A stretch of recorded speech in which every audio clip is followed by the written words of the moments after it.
got it. All right, so now we want to talk about this lifestyle.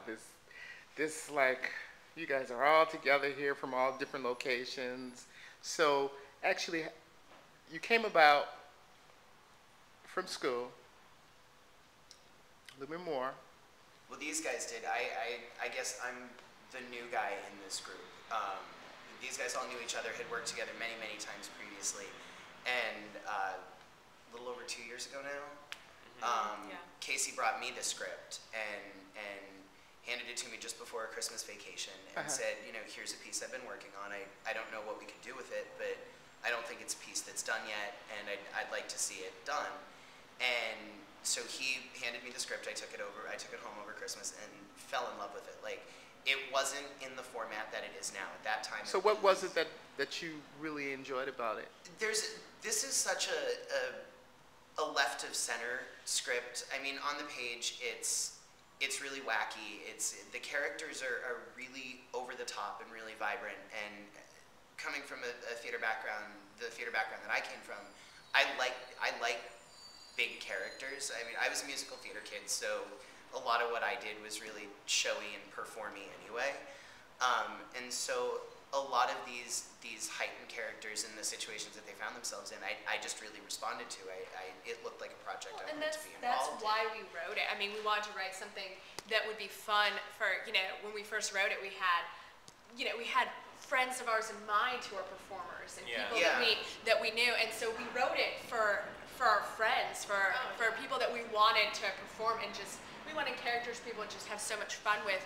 And then you came to it, who, you know, we didn't know you when we started writing it, so it was really great. And you had the same visceral response. You're like, oh yes, this would be really fun to be in. Yeah, and at the same time, the idea of the live action and video split is something that you don't see very often in theater, especially now. I mean, I have sort of a negative reaction to some of the theater that's being put out there now, because I think it's a little watered down. I mean, you go to Broadway and anything that you see there is like a movie that's been made into a show, or the music of so and so. And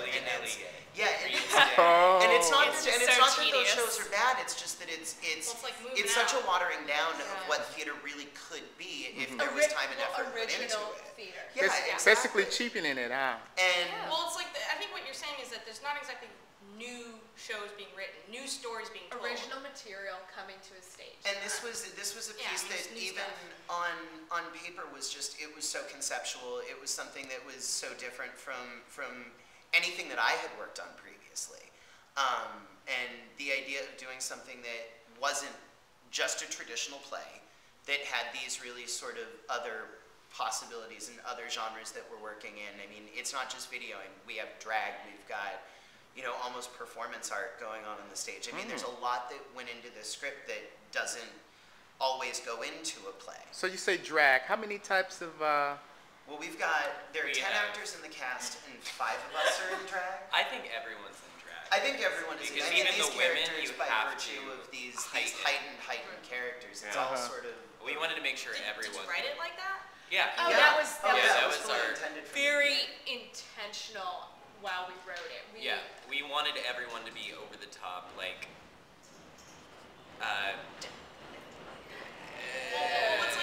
over the top, huh? There was a level of camp. A level of camp that and a level of heart we wanted to Our videos reach. have always had a lot of camp in it, and maybe this one's a little. It's got emotional depth behind the camp. Maybe it's like dark, which maybe is something we haven't done before. But it's campy, but very. And I think that's even with the drag in it. I mean, there's so many different layers of drag out of the show. I mean, like we have because drag itself doesn't make it campy. We have Tallulah, Toby, who's like very traditional drag queen. I mean, very traditional drag makeup. Like, and he was like he's written that way, and he's a very experienced performer in drag. And John is also, in a way, very similar to that in the show. They're like, you know, what you might expect. It's played in drag in a very traditional way, and then Casey's in drag too. But it's just a different feel. It's more like grit drag, where he's just like putting on a wig, and then I'm more like in it in raw drag. queen. Give me a definition of that grit, eh? Grit drag is, I mean, I'm from Pensacola, where the drag is like you put on a mustache and ta-da, I'm drag. I mean, I mean, it's a kind of drag where it's not so much about the process of getting it, because I mean, if you're like a trained drag queen, it's all about the layers and layers, the artistry. I mean, I feel like the way that you and I do it in our videos in general, it's just like raw. It's raw. It's like Casey might have a stubble and put on a wig and like some lipstick, and it's just a different approach to it. Badly done makeup is a big part. Badly done makeup, it's a different feel. Badly done makeup just kind of like, and I feel like also like high drag is like it's like pretty drag. You want to be like super pretty and passable, whereas like the way we do it is kind of like, I don't give a damn if you know that I'm a woman or you know that I'm a man, or like, and I'm there's a lot of androgyny. I'm gonna play a total scumbag, and I don't really care about making my hair like Elvis. Yeah. I mean, it's like it's a different thing. And so as far as this production goes,